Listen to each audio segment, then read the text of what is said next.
Hello students, welcome to WB exam portal. দেখো, তোমরা জানো যে অলরেডি আমাদের এই খবরটা তোমরা অলরেডি পেয়েও গেছো যে আমাদের যে রেলওয়ে গ্রুপ ডি ছিল তার যে কোর্ট কেস হয়েছে, সেই কেসের আপডেট কিন্তু 1 তারিখ অর্থাৎ 1 সেপ্টেম্বর আসার কথা ছিল।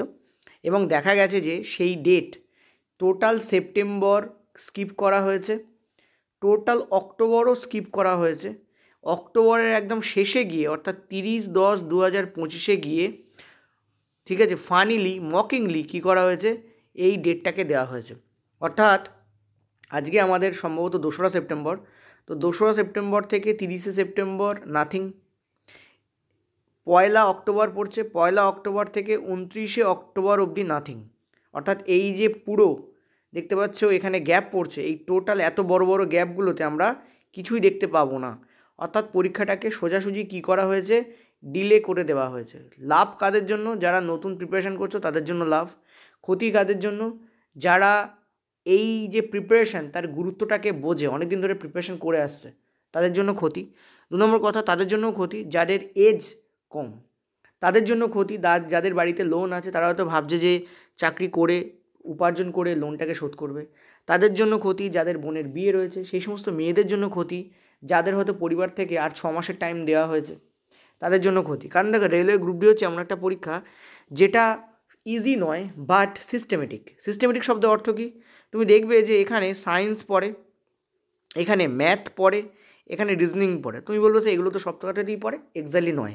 সায়েন্স হচ্ছে এমন একটা সাবজেক্ট যেটা রেলওয়ে গ্রুপের মূল কেন্দ্রবিন্দু। ম্যাথ এবং রিজনিং ডেফিনেটলি, কিন্তু ম্যাথ এবং রিজনিং বাকি অন্য এক্সামগুলোরও কেন্দ্রবিন্দু, কিন্তু সায়েন্স হচ্ছে মেন কেন্দ্রবিন্দু। এলপি, টেকনিশিয়ান, গ্রুপ ডি, এই তিনটের যদি আমি বলি তাহলে এই তিনটের মূল কেন্দ্রবিন্দু হচ্ছে সায়েন্স। মানে একাধারে এটা যেমন স্কোরিং, তেমন আরেকটা ধারে এটার একটা গুরুত্বপূর্ণ ব্যাপার হচ্ছে এটা সিলেবাস লিমিটেড।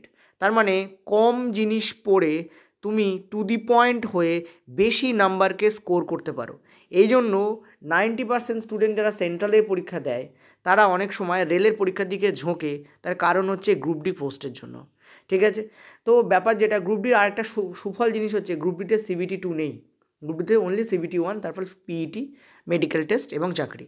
তো এক্ষেত্রে আমরা দেখতে পাই যেহেতু গ্রুপ ডিতে ধাপ কম, ঠিক আছে, গ্রুপ ডিতে ধাপ কম, সেহেতু আমরা বলতে পারি যে আমাদের গ্রুপ ডির দিকে স্টুডেন্টরা অনেকে বেশি যায়, কারণ এর একটা নির্দিষ্ট পরিসীমা আছে পড়াশুনো করার। ম্যাথ এটাও একটা, ডেফিনেটলি এরও একটা সিলেবাস আছে, রিজনিং এরও একটা সিলেবাস আছে। প্রবলেমটা করে যখন তোমাদের জিকে আসে বা জেনারেল স্টাডিজ আছে। জিকের তো নির্দিষ্ট কোনো সিলেবাস নেই। জিকে আমরা জানি স্ট্যাটিক জিকে হয়, ঠিক আছে, আর আমরা জানি যে কারেন্ট অ্যাফেয়ার্স হয়, সিএ হয়, কারেন্ট অ্যাফেয়ার্স হয়। মুশকিল হচ্ছে স্ট্যাটিক জিকের তো যদিও লিমিটেশন করা যায়, বাট সেই লিমিটেশনও লিমিটের বাইরে। আর কারেন্ট অ্যাফেয়ার্সের অবস্থা তো ছেড়েই দাও, রেলওয়ে যেখান থেকে সেখান থেকে কারেন্ট অ্যাফেয়ার্স দেয়। সো নর্মালি আমরা কী বলতে পারি যে এই যে মেন যে তিনটে, তার মধ্যে এই সায়েন্স হচ্ছে কেন্দ্রবিন্দু। এর কারণেই কিন্তু স্টুডেন্টরা আজকে রেলওয়ে গ্রুপ ডি পরীক্ষার জন্য বেশি দিকে ঝোঁকে। ঠিক আছে, অনেকেই ভাবে যে রেলওয়ে গ্রুপ ডি পরীক্ষা দেবো, পাশ করব, এবং তারপর আমরা কিন্তু অন্য চাকরির দিকে ঝুঁকবো। কিন্তু একটা জিনিস বলি, রেলওয়ে গ্রুপ ডি কিন্তু ফিল্ড জব, সুতরাং তুমি পড়ার কতটা সময় পাবে সেই নিয়ে নিশ্চয়তা নেই। এটা গেল প্রথম কথা, এটা আমি অনেকবার অনেক ভিডিওতেই বলেছি। হ্যাঁ, চাকরি পাওয়া অনেকটা ইজি অন্য চাকরির থেকে, বাট ব্যাপার হচ্ছে এটাই, যে হারে কম্পিটিশান বাড়ছে সে হারে কিন্তু খুব চাপের ব্যাপার। এত দূর পর্যন্তও ঠিক ছিল, আমরা মেনে নিতে পারি। আমরা কাকে কাকে মেনে নিতে পারি? কম্পিটিশান আছে, মেনে নিতে পারি। আমরা এটাও মেনে নিতে পারি যে মাঝখানে এরকম হয়েছিল যে CBT 1 অ্যান্ড CBT 2 হবে। 2022-এ বলা হয়েছিল যে CBT 1 অ্যান্ড CBT 2 হবে, পরবর্তীকালে CBT 2 কেটে দেওয়া হয়। রেলওয়ে গ্রুপ ডির কথা বলছি, CBT 1ই এক্সামিনেশন নেওয়া হয়। তাহলে দেখো, নোটিফিকেশান বের করার পরে নোটিফিকেশান কিন্তু বদলানোও যাচ্ছে। তাহলে এক্ষেত্রে এটাই হচ্ছে ডিম্যান্ড, যে তখন যখন বদলানো হয়েছিল তখন এখন কেন বদলানো হবে না? ব্যাপারটা কী হয়েছে, 3 বছর ধরে, ঠিক আছে, 2019-এর পরে 3 থেকে 4 বছর, 3 বছরের কথা ছেড়ে দাও, তিনের বেশি বছর ধরে রেলওয়ে বোর্ড বলে যাচ্ছে, RRB বা RRC এনারা বলে যাচ্ছেন যে টেকনিশিয়ান এবং গ্রুপ ডি ইত্যাদি যে টেকনিক্যাল পোস্ট আছে, সেই টেকনিক্যাল পোস্টগুলোতে টেকনিক্যাল সার্টিফিকেট ইম্পর্ট্যান্ট হয়ে দাঁড়াবে, মানে ITI ইম্পর্ট্যান্ট হয়ে দাঁড়াবে। ঘটনা হচ্ছে এখন যখন নোটিফিকেশান বেরোচ্ছে তখন সেটা 10th বলে দেওয়া হচ্ছে। এর ফলে গণ্ডগোলটা পাকিয়েছে সেটা হচ্ছে, দেখো, 10th মানে এমনটা নয় যে ITIরা দিতে পারবে না, ITIরাও দিতে পারবে, যারা নর্মাল 10th তারাও দিতে পারবে। তাহলে এক্ষেত্রে অসুবিধাটা কোথায়? অসুবিধাটা হচ্ছে যারা ITI পাস অনলি, তাদের অনেক বেশি সংখ্যক কম্পিটিশনের মধ্যে দিয়ে যেতে হবে। আমি একটা জিনিস বলি ব্যক্তিগতভাবে আমার, দেখো, এটা আমার ব্যক্তিগত মতামত নয়, এটা হচ্ছে কি হতে চলেছে তার উপরে একটা ব্যক্তিগত বলতে পারো যে স্পেকুলেশন, ব্যক্তিগত একটা ধারণা, মতামত নয়। আমি এটা উচিত বললে ভাববে আমার মতামত, এটা উচিত আমি তা বলছি না। আমি বলতে চাইছি কি, বা উচিত নয় এটাও আমি বলছি না। আমি কি বলতে চাইছি, সত্যি কথা বলতে এখানে আমি ডিপ্লোম্যাটিক কথাই বলছি। আমি যেটা বলতে চাইছি সেটা হচ্ছে যে যদি ক্যাটে এখন আছে এবং ক্যাটে স্টে লেগে আছে, ক্যাটে এর ওপর কী লাগানো আছে, স্টে লাগানো আছে, ক্যাটের ওপর স্টে লাগানো আছে, ঠিক আছে। এবং আমরা জানি ক্যাটে স্টে লাগানোর ফলে কী হয়েছে, কোনো রকম কোনো ভর্তি প্রক্রিয়া রেলওয়ে গ্রুপটির ক্ষেত্রে হচ্ছে না, টোটালি বন্ধ হয়ে পড়ে আছে, ঠিক আছে। ভেতরে হয়তো অফিসিয়াল কাজকর্ম চলছে, ঠিক আছে, সেটা আমি যেমন ধারণা করতে পারি একটা, তারাও তেমন একটা ধারণা করতে পারে, কারণ তারা সিস্টেমের মধ্যে আছে। আমি তো সিস্টেমের বাইরে থেকে ধারণা করছি, তাদের নলেজ অনেক বেশি হবে, তারাও ধারণা করছে কিছু। কিন্তু মুশকিল হচ্ছে ধারণা খেলে আর লাভ হচ্ছে না, সত্যি কথা বলতে। ক্যাটের যে স্টে লাগানো আছে, এই ক্যাটের স্টেকে ভঙ্গ করতে গেলে হাইকোর্ট পুনরায় ক্যাটের দিকে পাঠিয়ে দিয়েছে। সেটারই 1 তারিখ আসার কথা ছিল, মানে গতকাল, কিন্তু সেটা আসেনি, কোনো কেস লিস্টই হয়নি। শুধু তাই নয়, কেসের যে ডেট ফেলে দেওয়া হয়েছে তারপরে লিস্ট হওয়ার পরে, সেটা হচ্ছে এই ডেট ফেলে দেওয়া হয়েছে, অর্থাৎ 30/10/2025 কেস লিস্টের ডেট ফেলে দেওয়া হয়েছে। তার মানে মিনিমাম তোমরা ধরতে পারো 2 মাস, অর্থাৎ 2 মাসে কোনো এক্সামিনেশান রেলওয়ে গ্রুপটা আমরা দেখতে পাবো না। আমি আগের ভিডিওতে তোমাদের বলেছিলাম যদি কেস যদি কন্টিনিউ না হয় তাহলে তোমরা অক্টোবরের লাস্টের দিকে পাবে, কিন্তু অক্টোবরের লাস্টের দিকেও পরীক্ষা হবে না। আমরা দেখতে পাচ্ছি এটা চলে গেছে নভেম্বরের লাস্ট কি জানুয়ারি চলে যাবে, অর্থাৎ 2026। এখন তো আমরা ধরতে পারি অন দ্য হ্যান্ড আমরা যেটা পেতে পারি সেটা হচ্ছে 2026ই পরীক্ষা হওয়ার চান্স আছে। 2026-এর আগে পরীক্ষা হওয়ার চান্স খুবই লো কেন বলছি, হতেও পারে লো কেন বলছি, তোমরা দেখো যে এলপিতে একটা কেস হয়েছিল, এবং এই এলপিতে কিন্তু মৌলিক অধিকার বা এরকম সামথিংয়ের দাবিতে, কিন্তু আমি পুরো কেসটার ডিটেলিংটা আমার ঠিক খেয়াল নেই, পড়েছিলাম যখন হয়েছিল, বাট এই মুহূর্তে খেয়াল হচ্ছে না। তো এলপি রিসেন্ট কেস হয়েছে, একদম রিসেন্ট, 1 মাসের মধ্যে। তাতে আমরা কী দেখেছি যে এলপির কেস কিন্তু turn down by supreme court. এলপির কেস কিন্তু সুপ্রিম কোর্ট গ্রহণই করেনি, অর্থাৎ টার্ন ডাউন করে দিয়েছে। তো সেরকমই যদি এটা হয়, সুপ্রিম কোর্ট যদি এটা বলে যে ক্যাটের কাছে তো রয়েছে, ফলে আমরা এই কেসটাকে আর নেব না, তাহলে কী হবে, পুনরায় ক্যাটের কাছে ফিরে আসবে। আর ক্যাটের কিন্তু ব্যাপার হচ্ছে, ক্যাট কিন্তু 10th দিকে ঝোঁকার চান্স ক্যাটের বেশি, অর্থাৎ ক্যাট যেটা বলছে সেটা বলছে যে ক্যাটের যুক্তিটা খারাপ নয়, দেখো লজিক্যালি দেখতে গেলে যুক্তি খারাপ নয়, কিন্তু গণ্ডগোল হচ্ছে যারা আইটিআই পাস করেছে তাদের অনেকটা বঞ্চনা সহ্য করতে হবে এই লজিকটাকে মেনে নিলে। কি সেটা হচ্ছে ক্যাট বলছে 10th পাস যদি থাকে তাহলে ক্ষতিটা কোথায়, 10th পাসে তো আইটিআইদের বাদ দেওয়া হচ্ছে না, 10th পাস কী করছে, আইটিআইদের একটা প্রতিযোগিতা বেশির মধ্যে ফেলে দিচ্ছে, কিন্তু বাদ তো দেওয়া হচ্ছে না। এবার এটা অনেকটা কেমন জানো তো, এটা একটা আমি কালকেও একজন স্টুডেন্টকে কথাটা বলছিলাম, তুমি প্রত্যেকদিন 5টার সময় একটা বিড়ালকে দুধ দাও, তার একটা সিঁড়ির সামনে দুধের বাটি রাখো, সে এসে খেয়ে যায়। একদিন দেখা গেল তুমি বাই চান্স ভুল করেছো, আর সে জানে ওই সময় দুধ তোমার কাছে থাকে, তার মানে সোজা ঘরে ঢুকে গেছে, তাহলে দোষটা কার, তোমার না বিড়ালের? দোষটা দেবে তোমার, কারণ তুমি তাকে বারবার খাওয়াচ্ছ, মানে তাকে হ্যাবিচুয়েট করে দিচ্ছ। 3 বছর ধরে যখন রেলওয়ে বলছে যে আমরা আইটিআই নেবো, তখন যখন সবাই আইটিআই দিচ্ছে, মানে করছে সোজা কথা বলতে, আর প্রাইভেট কলেজগুলো থেকেও আইটিআই করেছে, তার ফলে কী হয়েছে, প্রচুর টাকা খরচ হয়েছে, কিছু মানুষ সেই টাকাগুলো লুটে নিয়েছে, আর যারা আশায় সেই পরীক্ষায় বসেছে তাদের আশা এখন ভঙ্গ হতে চলেছে। এইটা হচ্ছে গণ্ডগোল, যেটা আইটিআই যারা আছেন তারা মেনে নিতে পারছেন না। এটাও লজিক্যাল, এটাতেও কোনো ভুল কিছু নেই।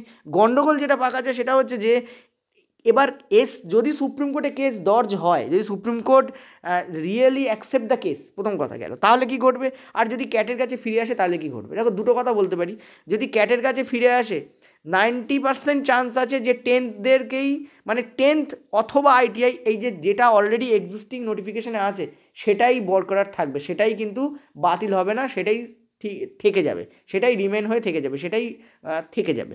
কিন্তু যদি এসসি অর্থাৎ সুপ্রিম কোর্ট, এসসি মানে সুপ্রিম কোর্ট, তো মাননীয় সুপ্রিম কোর্টের কাছে যদি এটা যায়, তাহলে যেটা ঘটতে পারে সেটা হচ্ছে সুপ্রিম কোর্ট কেসটা না নিয়ে ক্যাটের দিকে দিতে পারে, এটা একটা পসিবিলিটি আছে। 2 নম্বর পসিবিলিটি আছে, সেটা হচ্ছে বলতেই পারে যে ক্যাটের মতো যে 10thদেরকেই দেওয়া হোক, ঠিক আছে, বলতেই পারে, কি বলতে পারে, 10thদেরকে দেওয়া হোক, এটা বলতে পারে, ঠিক আছে। আর একটা জিনিস সুপ্রিম কোর্ট বলতে পারে, আরবিআইকে নোটিফিকেশান চেঞ্জ করতে বলতে পারে, বাট তার পসিবিলিটি ভেরি লো।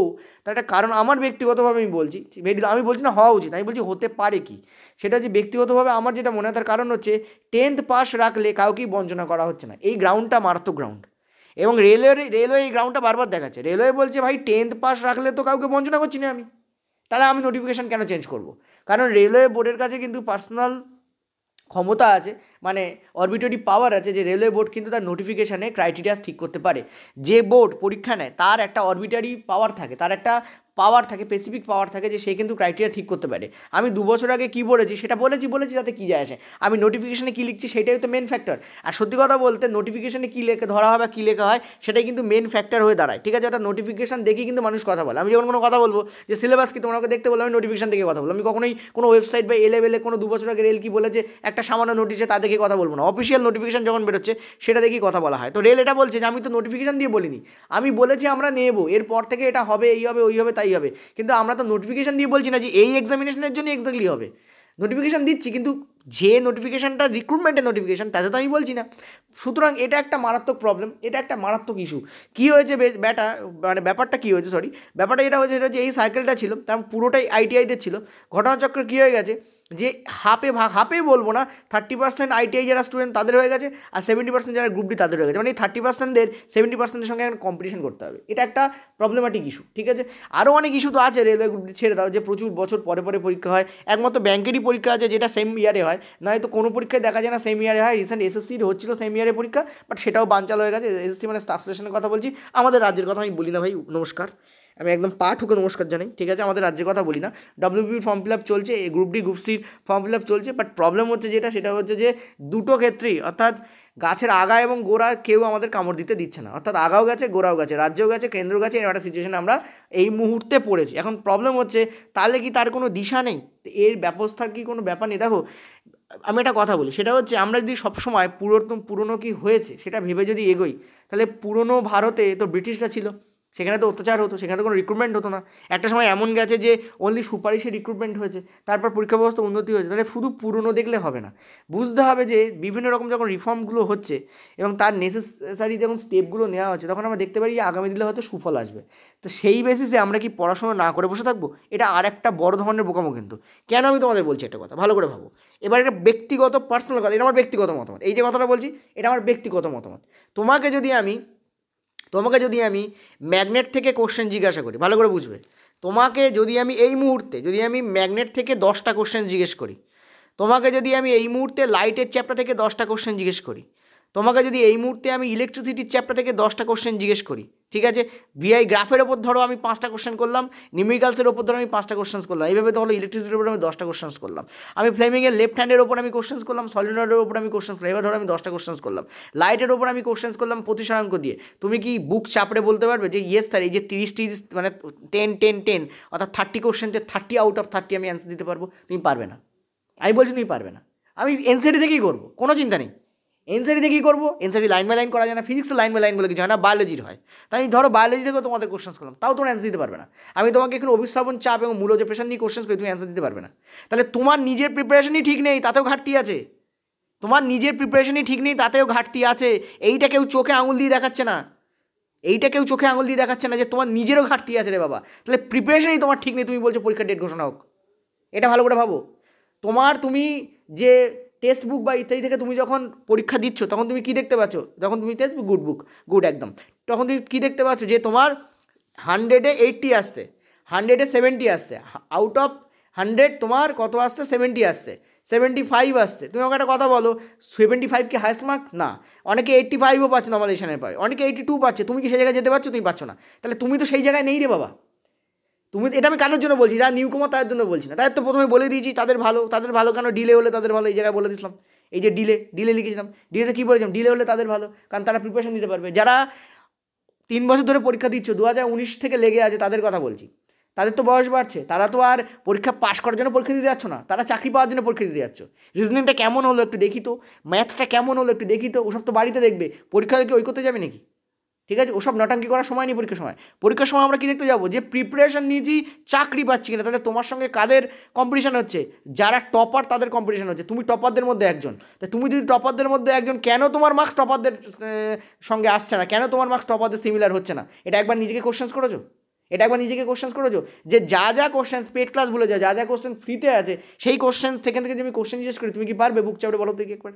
100% পারবে? তাহলে এইটা তোমাকে আগে মাথায় রাখতে হবে যে আমার প্রিপারেশন কিন্তু 100-এ 100 নয়, আমার প্রিপারেশন কিন্তু 100-এ 99। ওই 1% ম্যাটার করবে। তাল গাছের 1 হাত ওটাই, 1 হাত ওটাই, কিন্তু লাস্ট 1 হাত ওটাটাই কিন্তু ব্যাপার। সারা জীবন করে গেলাম, ওই লাস্ট 1 হাত উঠতে গিয়ে লোকে পড়ে যায়। ওই তাল গাছের 1 হাতটাই তোমার কাছে কিন্তু ম্যাটার হয়ে দাঁড়াবে। ওই জন্য তাল গাছের 1 হাতাকে ক্লিয়ার করো, মাথায় ওঠো, তারপরে মাথা কাটো। ঠিক আছে, এই হচ্ছে ব্যাপার। তো আমার যেটা বক্তব্য সেটা হচ্ছে নিজের প্রিপারেশানকে সুপার করে রাখার কথা আমি বলছি বারবার, নিজের প্রিপারেশানকে সুপার করাটা খুব জরুরি। ঠিক আছে, কোনো কোশ্চেন যেন বাদ না দেয়। এত বছর পরে, এত দিন পরে যখন পরীক্ষা হবে, তখন যদি তুমি ফেলটা করো, ধরো হ্যাঁ রেল পরীক্ষা ডিলে করে নিল, দেখা গেল জানুয়ারি মাসে ডেট ফেলে দিল, বা ধরো ফেব্রুয়ারি মাসে ডেট ফেলে দিল, ফেললো, তুমি পরীক্ষা দিলে তুমি পাস করতে পারলে না, কিরম কাজ আলাটা করবে ভাবো? কামড়াতে ইচ্ছে করবে কিনা আঙুল, নিজেকে মারতে ইচ্ছে করবে কিনা? করবে তো মারতে। কেন করবে মারতে? তার কারণ হচ্ছে, ভালো করে বোঝো কেন করবে, কেন নিজের ওপর আক্রোশ জন্মাবে তোমার। কারণ তুমি দেখবে যে এতদিন পরীক্ষা ডিলে হয়েছে, এতদিন টাইম পেয়েছি, অথচ আমরা জাস্ট পরীক্ষার জন্য প্রিপারেশনই নেইনি, শুধু হাত পা কামড়েছি যে কয় পরীক্ষা হবে, কয় পরীক্ষা হবে, কিন্তু মাঝখান থেকে প্রিপারেশনটাই আমরা নিইনি। তো এটা হচ্ছে ব্যাড ফ্যাক্টর। প্রিপারেশন নাও, তার সঙ্গে এই ফ্যাক্টরগুলোকে ডিল করো, তাহলে গুড। কিন্তু প্রিপারেশন নেবো না, আমি জাস্ট ফ্যাক্টরগুলোকে নিয়ে ডিল করে যাবো, এসব করে কোনো লাভ নেই। আমি দেখেছি আমি যখন নর্মাল ভিডিও দিয়ে ভিউ হচ্ছে না, কিন্তু এই ভিডিওতে ভিউ হয়ে যাবে। কেন এটা হয়? কেন এইগুলো দেখতে মজা লাগে? প্রিপারেশন করতে মজা লাগে না? প্রিপারেশনে তো ব্রেন খরচ হয়, প্রিপারেশনে মজা লাগবে কেন? এই ভিডিওটা দেখে আমরা যদি ভাবি আহে রে কখন পরীক্ষা হবে, কয় পরীক্ষা যাবে, এই ড্রামাটিকতার মধ্যে যেও না প্লিজ। যারা টপার তারা এসব করে না, তারা যেটা করে তারা প্রিপারেশান নেয়, তারা খোঁজে। দেখো কিছু, আমি দুই ধরনের মানুষকে না, আমার লাইফ, আমার তো আজকে 36 ইয়ার এজ, ঠিক আছে, তা আমি নির্ঘাত মানুষ কম দেখিনি। ডেফিনেটলি আমার বয়স 50-60 নয়, বাট ওই বয়সে যা দেখবো সেটা দেখবো, কিন্তু আমার বয়স 36, তো আমি 35+, তো 36 ধরে নিচ্ছি। তো 36-এ আমি নির্ঘাত, আমি এরকম, আমি কী করবো না, আমি নির্ঘাত এমন নয় যে একদম মানুষ দেখিনি, ঠিক আছে। তাহলে আমি কি বলতে পারি, আমি দুই টাইপের মানুষকে আমি পেয়েছি সারা লাইফে। একদল মানুষ হচ্ছে সুযোগ খোঁজে,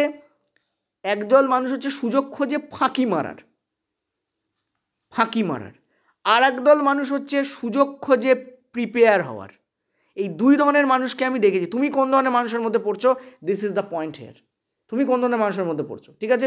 এবার যারা প্রিপারেশান নেওয়ার চেষ্টা করে, পয়েন্ট টু বি নোটেড, কোনো একটা পরীক্ষার দিকে তাকিয়ে বসে থাকলে হয় না, দেখতে হয় যে পরীক্ষাগুলো কোন কোন পরীক্ষা আছে যেগুলো আমি যে প্রিপারেশান নিচ্ছি তার সঙ্গে সিমিলার। দেখো স্টাফ সিলেকশনের পরীক্ষা সিমিলার, দেখো তোমরা এমটিএস কিন্তু এখনও টিসিএস নিচ্ছে, টাফ সেকশনের পরীক্ষা সিমিলার, টাফ সেকশনে ম্যাথ এবং তোমাদের যে রিজনিং আছে সেটা সিমিলার, ঠিক আছে। স্টাফ সিলেকশনের পরীক্ষা, যদিও স্টাফ সিলেকশন এখন প্রবলেম হচ্ছে, কিন্তু স্টাফ সিলেকশনের প্রবলেম রেলওয়ের প্রবলেমের মতো হবে না। স্টাফ সিলেকশনে এখনও কোর্ট কেস হয়নি, আমরা জানি যে পিআইএল হয়েছে, আমরা জানি সুপ্রিম কোর্টে পিআইএল হয়েছে, কিন্তু সেটাও মিটে যাবে, ঠিক আছে, মিটে যাবে। আমি তোমাকে বারবার বলছি মিটে যাবে।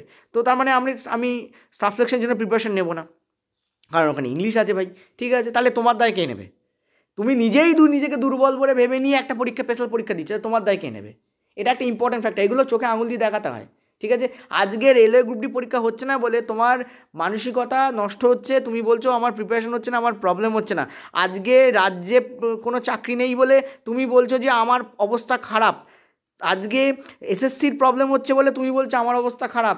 এতগুলো তোমার খারাপ রয়েছে, অথচ তুমি সেগুলোকে ভালো করার চেষ্টা করছো না, তুমি প্রিপারেশান নিচ্ছ না। তুমি একটা কথা ভাবো, তুমি যখন 2018-তে যখন প্রিপারেশান না শুরু করেছিলে, যখন প্রথম স্ট্যান্ডার্ড লেভেলের সায়েন্স রেলওয়ে গ্রুপটিতে পড়তে আরম্ভ করে, যখন রেলওয়ের ম্যাথ পড়তে আরম্ভ করে, তখন তোমার অবস্থা কেমন ছিল? তুমি জিরো ছিলে, সেই জিরো থেকে এখন হিরো হয়েছো। তো কী করে হিরো হয়েছো? প্র্যাকটিস করে হিরো হয়েছো। তাহলে এই যে ইংলিশ যেটা তোমার উপর খাড়া ঝোলাচ্ছে, তাকে তুমি রাইট করার চেষ্টা করো, তাকে প্রিপারেশন নাও, খুব ভালো হয়ে যাবে। আরে বাবা, সায়েন্সের থেকে ইংলিশ 1000 গুণ সোজা, ইংলিশ একটা ল্যাঙ্গুয়েজ অনেক ইজি হয় রে বাবা। তো সুতরাং তোমাকে প্রিপারেশান নিতে হবে। আজকে তুমি একটা পরীক্ষার দিকে তাকিয়ে রয়েছো, সেই পরীক্ষাটা যেই বন্ধ হয়ে যাচ্ছে তোমার হাতে জিরো চলে আসছে। যারা 3টে পরীক্ষার দিকে তাকিয়ে রয়েছে, তাদের তো একটা পরীক্ষা বন্ধ হলে আরেকটা রয়েছে, সেটা বন্ধ হলে আরেকটা, সেটা বন্ধ হলে আরেকটা রয়েছে। কালকে আমার একজনের সঙ্গে কথা হচ্ছিল যে মৎস্য ডিপার্টমেন্টে চাকরি করতো, ঠিক আছে। পরবর্তীকালে কী হয়, সেই ডিপার্টমেন্ট কোনোভাবে মানে অসুবিধা হয়, কোনো ব্যাপার হয়, এবং প্যানেল ক্যান্সেল হওয়ার ফলে আমরা জানি পাবলিক কেসও আছে মৎস্য ডিপার্টমেন্টে, রাজ্যের কথা বলছি, এবং ক্যান্সেল হওয়ার পরে কী হয়, তাদেরকে বাতিল করে দেওয়া হয়, এবং তারা এখন অন্যান্য চাকরির খোঁজ করছে, ঠিক আছে। তো তাদের মধ্যে থেকে 3 জন কিন্তু এনটিপিসিতে পেয়ে গেছে, তারা কিন্তু আর মৎস্য ডিপার্টমেন্টে আমার চাকরি হয়নি বলে হাহুতাশ করে বসে নেই। তার মানে তারা যারা পেয়ে গেছে তাদের লাইফ সেট। তুমি যেহেতু একটা ডিপার্টমেন্ট একটার উপর ভরসা করে বসে আছো, ওই জন্য এটা ঝুলে গেছিলো, ঠিক আছে। আমি তাদের কথা বলছি, আমি সেই ছেলেটার কথা বলছি না যে এটা শেয়ার করছে। He is a very good boy and very serious boy, তার কথা আমি বলছি। সে চাকরিও পেয়ে যাবে, কারণ সে এরকম অন্য চাকরির দিকেও খাটছে, ঠিক আছে। কিন্তু তোমরা যারা একটা পরীক্ষার দিকে তাকিয়ে বসে থাকো, আমি তাদের কথা বলছি। এটা তো রং পয়েন্ট, ঠিক আছে। এই জিনিসটা তোমাকে বুঝতে হবে যে বর্তমানে দেখো, যখন তখন আমার খুব ভালো মানে অবস্থার মধ্যে দিয়ে যাচ্ছি, 2 মিনিট পরেই খারাপ অবস্থা আসতে পারে। তাহলে ভালো অবস্থার মধ্যে দিয়ে যাচ্ছি, খারাপ অবস্থার মধ্যে দিয়ে আমি যখন যাব, তখন আমি সব ছেড়ে দিয়ে বসে থাকবো, সেরকম করলে তো চলবে না, ঠিক আছে। তোমার প্রিপারেশনই ঠিক নেই, ভালো করে বোঝো। তোমার প্রিপারেশনই 100-এ 100 নেই, তোমার প্রিপারেশন 100-এ 90 হয়ে পড়ে আছে। তাহলে 10% ইম্পর্টেন্ট না, ঠিক আছে। কয়েক কোটি ফর্ম ফিল আপ হয়েছে, 1 কোটির বেশি ফর্ম ফিল আপ হয়েছে। তোমার কি মনে হয় যে তোমার 90% কাজে দেবে? এখানে কোনো কাজে দেবে না, ফোকরা ফালতু। তোমার 90% কোনো কাজে দেবে না, তোমার 100% কাজে দেবে। ঠিক আছে, অনেক কিছু ব্যাপার রয়েছে বাবা। সেই জন্য তোমাকে আমি বারবার বলবো যে প্রিপারেশনকে ছেড়ো না। তুমি যদি আজকে সায়েন্স ছেড়ে দিয়ে বসে থাকো, তাহলে যেটা হবে, তুমি যখন নতুন ডেট ঘোষণা হবে, তখন যখন সায়েন্সে হাত দেবে না, তোমার কাছে সব নতুন লাগবে। তোমার মনে হবে আমি 1 বছর ধরে যে সায়েন্স পড়েছি সেটা টোটালি নতুন, তাহলে তখন কীরকম প্রবলেমে পড়বে ভাবো একবার। তার মানে চালিয়ে যেতে হবে প্রিপারেশন। সায়েন্সের ক্ষেত্রে আমি বারবার একটা কথা বলি, সেটা হচ্ছে যে রিজনিং এবং সায়েন্স পার ডে করা উচিত। ম্যাথ তুমি একদিন করো, যায় আসবে না, কিন্তু রিজনিং পার ডে করা উচিত, আর সায়েন্স পার ডে করা উচিত। রিজনিং তুমি কী করলে 1 ঘন্টা করে করলে, সায়েন্স তুমি কী করলে 40 মিনিট করে পড়লে। ঠিক আছে, সময় পাচ্ছ, 1 ঘন্টা 40 মিনিট হয়েছে। ম্যাথ তুমি করলে ক ঘন্টা করে করলে, 2 ঘন্টা করতে পারো, বা তুমি 1.5 ঘন্টা করতে পারো, কিছু যায় আসে না। ম্যাথ যার যত স্ট্রং সে একটু কম টাইম নিলে অসুবিধা নেই, 1.5 ঘন্টা তুমি ম্যাথ করলে। ঠিক আছে, আর জিকে পড়লে তুমি কি বাকি টাইমটা, তুমি যতটুকু টাইম পাচ্ছ সেই টাইমটা জিকে পড়লে, জিকে পড়ার জন্য বাকি টাইমটা। তাহলে দেখো এই পার্টটা হচ্ছে ইম্পর্টেন্ট। যারা অন্য জায়গায় চাকরি করো বা এমন কোনো পেশার সাথে যুক্ত আছো যেটা মানে পার্মানেন্ট নয়, ঠিক আছে, সেই সমস্ত, অর্থাৎ যেগুলো কন্ট্রাকচুয়াল, সেই সমস্ত ক্ষেত্রে তোমরা একটা কাজ করতে পারো। দেখো আমার যে পেড ভিডিওগুলো আছে, ইভেন যে ফ্রি ভিডিওগুলো আছে, সেগুলো কিন্তু ছোটো মানে কি, আমি 40 মিনিট, 30 মিনিট, 25 মিনিটের এরকম করে ভিডিও করেছি, যাতে কী হয় প্রত্যেকটা টপিক তুলে নিই। ধরো আজকে এখানে একটা চ্যাপ্টার রয়েছে, সেই চ্যাপ্টারে ধরো 5টা প্যারা আছে, আমি 2টো প্যারা 40 মিনিট আলোচনা করলাম, পরের 2টো প্যারা 20 মিনিটে আলোচনা করলাম, তারপরে 2টো প্যারা আমি 25 মিনিট আলোচনা করলাম। এইভাবে আমি করে চ্যাপ্টারটাকে শেষ করেছি, যাতে কী হয় যখন কেউ ওয়ার্কে আছে, কাজের সঙ্গে যুক্ত আছে, তার জন্য ভিডিওটা দেখতে আর পিডিএফটাকে রিভিশন দিতে কোনো প্রবলেম না হয়। তার যাতে মনে হয় যে এটা তো এইটুকুনি, জাস্ট আমি যদি এটা রিভিশন দিয়ে দিই কী যায় আসে। একটা 40 মিনিটের ভিডিও দেখে 40 মিনিটের পিডিএফ রিভিশন করতে মোটামুটি হার্ডলি 20 মিনিটের বেশি সময় লাগে না। ওই জন্য আমি এখানে 40 মিনিট সময়টা দিয়েছি। 40 মিনিটে তুমি কিন্তু 2টো ভিডিও দেখে তার ভিডিও রিভিশন করে ফেলতে পারবে। এইভাবে পেড কোর্সটাকে ডিজাইন করা হয়েছে, ঠিক আছে। এবং আমরা প্রত্যেকটা প্যারা তুলে সেখানে কী করেছি, ছবি তুলে আলোচনা করেছি। এইভাবেই পেড কোর্সটাকে ডিজাইন করা হয়েছে। আমি যেটা বলবো বারবার, সেটা হচ্ছে যে দেখো, পড়া এগিয়ে নিয়ে যেতে হবে, এটা হচ্ছে ইম্পর্ট্যান্ট। ঠিক আছে, তুমি যদি আজকে পড়াশুনো ছেড়ে দিয়ে বসে ভাবো যে কবে পরীক্ষা হবে, তাহলে গণ্ডগোল। কালকে যদি সুপ্রিম কোর্ট ঘোষণা করে দেয় এবং যদি ক্যাটও একই সেম তোমাদের দেয়, তাহলে যেটা হবে সঙ্গে সঙ্গে পরীক্ষা হবে। তখন কি করবে? 2 মাস বাকি আছে, 2 মাস পরে তো হবে, তখন কি করবে? তাহলে এই ব্যাপারটা ইম্পর্টেন্ট। এছাড়াও একটা কথা বলি, 2 মাস বাকি আছে এটা আমরা বলছি যদি কেউ কিছু না করে। যদি 2 মাস কিন্তু টাইম হবে না যদি এর মধ্যেই সুপ্রিম কোর্ট চলে আসে, কারণ সুপ্রিম কোর্টে যখন তখন এই ব্যাপারটা নিয়ে যাওয়া যেতে পারে। ঠিক আছে, 2 মাস ওয়েট না করে যখন তখন যাওয়া যেতে পারে। তখন সুপ্রিম কোর্ট যদি একটা ফাইনাল ডিসিশন দিয়ে দেয়, তখন কী করবে? তার মানে পড়াশুনো কিন্তু চালিয়ে যাওয়াটা উচিত। ডিলে হচ্ছে, আমি জানি ডিলেটা নট গুড। দেখো ডিলে নিয়ে কোনো কথা বলিনি, কারণ বলে লাভটা কী? কারণ আমি বুঝতেই পারছি যে ডিলে হচ্ছে, আমাদের হাতে সেটা নেই, সুতরাং আমাদের মেনে নিতে হবে। এই মুহূর্তে ফিজিক্যাল প্রোটেস্ট বা টুইটার প্রোটেস্ট করা পসিবলই নয়, এই কারণে, কারণ পসিবল করে কিছু হবে না। রেলওয়ে বারবার বলবে এই কেসটা তো কোর্টে আছে, আমাদের কিছু করার নেই, এই কথা বলে তোমাকে চালিয়ে দেবে। তার মানে বেসিক্যালি কি, এই মুহূর্তে আমাদের আইদার সুপ্রিম কোর্ট আছে অথবা আমাদের বসে থাকা ছাড়া কোনো উপায় নেই। এটা হচ্ছে ব্যাপার। এবার দেখো সুপ্রিম কোর্টে কারা যাচ্ছে, যারা আইটিআই তারা যাচ্ছে সুপ্রিম কোর্টে, কারণ তারাই কেসটা ফাইল করেছে। তারা বলেছে যে আমাদের বলা হয়েছিল সুযোগ দেওয়া হবে, কেন দেওয়া হয়নি। এটা ব্যাপার কী হতে পারে, রিজার্ভেশন প্রসেস, অর্থাৎ আইটিআইকে বেশি রিজার্ভেশন দেওয়া হোক, যাতে আইটিআই স্টুডেন্টরা যে 3 বছর ধরে যে আশ্বাস তাদেরকে দেওয়া হয়েছে, সেই আশ্বাস পূরণ করার জন্য তারা যে আইটিআই কোর্স করেছে, তার একটা ফেসিলিটি তাদেরকে দেওয়া হোক। এটা হওয়া উচিত আমি বলবো, ঠিক আছে। আর বাকিটা 10th জন্য থাক, তাতে কোনো প্রবলেম নেই, ঠিক আছে। তো এটা একটা পদ্ধতি হতে পারে। আরও যারা এই ব্যাপারে যারা লিগালি স্টেপ নিতে, যারা মানে অ্যাকচুয়াল যারা ব্যক্তিবর্গ যারা এই ব্যাপারগুলো নিয়ে গবেষণা করেন, তারা বেটার জানবেন যে কী কী স্টেপ নেওয়া যেতে পারে। আমাদের কাজ কি? আমাদের কাজ হচ্ছে পড়তে থাকা। দিস ইজ ভেরি ইম্পর্টেন্ট যে আমাদের কাজ পড়তে থাকা। আমরা যদি না পড়ি, আর সঙ্গে সঙ্গে পরীক্ষার ডেট ঘোষণা হলে 2 মাস কিন্তু দেখতে দেখতে কেটে যাবে। দেখো মাঝখানে পুজো আছে, সো সেপ্টেম্বর কীভাবে কাটবে কেউ বলতে পারে না, তারপরেই তো অক্টোবর, ঠিক আছে। সো অক্টোবরে কিন্তু পুজো ভাবটা একটা থেকে যায়, তারপরে কিন্তু ব্যাপার। এবার অনেকে বলবে স্যার আমাদের পুজোর ব্যাপার নেই, ডেফিনেটলি তোমার সিরিয়াস স্টুডেন্ট পুজোর ব্যাপার নেই, তাহলে তোমরা তো এটাও বুঝতে পারছো যে আমাদের প্রিপারেশন থামিয়েও কোনো ব্যাপার নেই, তাই না? এটাও তো বুঝতে পারছো প্রিপারেশন থামিয়েও কোনো ব্যাপার নেই। ডেফিনেটলি এটা আমাদের নিয়ে মক করা হচ্ছে, ফানি করা হচ্ছে। 1 কোর্টের বল, এটা একটা কোর্ট, এটা একটা কোর্ট, 1 কোর্টের বল আর 1 কোর্টে ফেলা হচ্ছে। কোর্ট মানে আমি কিন্তু হাইকোর্ট সুপ্রিম কোর্টের কথা বলছি না, তোমাদের টেনিস খেলা বা ফুটবল খেলার সময় যে কোর্ট থাকে তার কথা বলছি। অর্থাৎ এ কোর্টের বল ওই কোর্টে, ও কোর্টের বল এই কোর্টে, এইভাবে বারবার বল খেলা হচ্ছে, ক্যাচ খেলা হচ্ছে। তা আমি বলবো ক্যাচ খেলা খেলতে থাকুক, আর আমরা আমাদের প্রিপারেশনটাকে স্ট্রং করতে থাকি। যদি আমরা প্রিপারেশন স্ট্রং না করি, তাহলে কিন্তু গন্ডগোল। তবে অনেকে আমাকে প্রশ্ন জিজ্ঞেস করছে পরীক্ষা হবে কিনা। ডেফিনেটলি পরীক্ষা হবে, 100% থাকতে পারে পরীক্ষা ডেফিনেটলি হবে, ডিলে হবে, বাট পরীক্ষা হবে, ঠিক আছে। গেল এটা। সেই জন্য প্রিপারেশনটাকে নিতে থাকো, দিস ইজ ভেরি ইম্পর্টেন্ট। মজাক তো মানে অলরেডি আমরা হয়েই গেছি, যারা সেন্ট্রালে পরীক্ষা দেয় আগে তাদেরকে সিরিয়াসনেস দেখিয়ে রেল বা আমাদের এসএসসি পরীক্ষা নিতেন, বাবুরা পরীক্ষা নিতেন, কিন্তু মজা তো আমাদের নিয়ে চলছে, বহুদিন ধরেই চলছে। এডিকুইটি আসার পর থেকে এসএসসিতে স্টাফ সিলেকশনে যারা মানে এই ব্যাপার নিয়ে প্রোটেস্ট করছেন তারা বলছেন মজা চলছে, আর রেলে তো অলরেডি মজা এইটা নিয়ে স্টার্ট হয়েই গেছে। সো ব্যাপার যেটা আমি বলবো, প্রিপারেশন করা ছাড়া আমাদের হাতে কোনো উপায় নেই, আমরা প্রিপারেশনটাকে স্ট্রং রাখি, ঠিক আছে। আরেকটা জিনিস তুমি করতে পারো, এই মুহূর্তে 2টো মেজর ফর্ম ফিল আপ হয়েছে এবং সামনে যেহেতু ভোট আছে, ফলে প্রিপারেশান নেওয়া মানে তোমাদের হবে, সেটা হচ্ছে WBP, ঠিক আছে। স্টেটের কথা একটু আসি, আর সেটা হচ্ছে তোমাদের গ্রুপ ডি এবং গ্রুপ সি।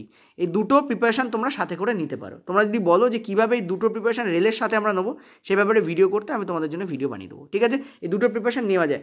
দেখো আমি একটা কথা বলি, TCS-এ 9 আওয়ার্স কাজ করার পরে একজন যদি SBI-তে পিও হতে পারে, পিও মানে বোঝো, প্রভিশনারি অফিসার, আমার যতদূর মনে হয় যত পরীক্ষা হয়েছে গ্র্যাজুয়েট লেভেলে সবথেকে টাফ পরীক্ষা হচ্ছে পিওর এক্সাম।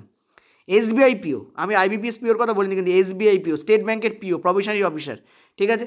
তো ব্রাঞ্চের যে হেড প্রভিশনারি অফিসার, তার যে তোমাদের যে কী বলে পরীক্ষা, সেটা হচ্ছে সবথেকে টাফেস্ট এক্সাম হয়। তাহলে আমার দেখা প্রচুর স্টুডেন্ট আছে যারা TCS-এ 9 ঘন্টা চাকরি করবার, 9 ঘন্টা তো অফিসিয়ালি, তারপরেও করতে হয়, ঠিক আছে। SBI-তে কিন্তু তারা পিও হয়ে গেছে। এছাড়াও ব্যাংকে বিভিন্ন তোমাদের বলতে পারো যে ওই যে বিভিন্ন যে প্রাইভেট সেক্টর ব্যাঙ্কগুলো হয়, সেই প্রাইভেট সেক্টর ব্যাঙ্কগুলোতে পর্যন্ত বসের গালাগালি খাওয়ার পরেও তারা কিন্তু খিদে কিন্তু অনেক সময় ব্যাংকে চাকরি পেয়েছে, অনেক সময় তারা রেলে চাকরি করছে, অনেক সময় তারা স্টাফ সিলেকশনে চাকরি করছে। তো ব্যাপার যেটা হয়েছে সেটা হচ্ছে যে ইম্পর্ট্যান্ট এইটা যে তোমার টার্গেট কী আর তুমি টার্গেটটাকে কীভাবে পূরণ করবে, এইটা হচ্ছে ইম্পর্ট্যান্ট। তুমি টার্গেট থেকে লক্ষ্যভ্রষ্ট হয়ে জাস্ট প্রিপারেশান করছিল ছেলেটা, এখন আর কিছু হচ্ছে না, কিরে প্রিপারেশান হচ্ছে, চলছে না, বয়স তো বেড়ে যাচ্ছে, এরপর কি করবি, এইটা শোনার জন্য রেডি আছো, নাকি তোমাকে কেউ ফুলের মালা পরাচ্ছে, তোমার উদাহরণ অন্যকে দিচ্ছে, দেখ ওই ছেলেটা চাকরি পেয়েছে, এই উদাহরণ সেট করতে তুমি প্রস্তুত আছো? এই দুটোর মধ্যে ডিফারেন্সটা তোমাকে বুঝতে হবে।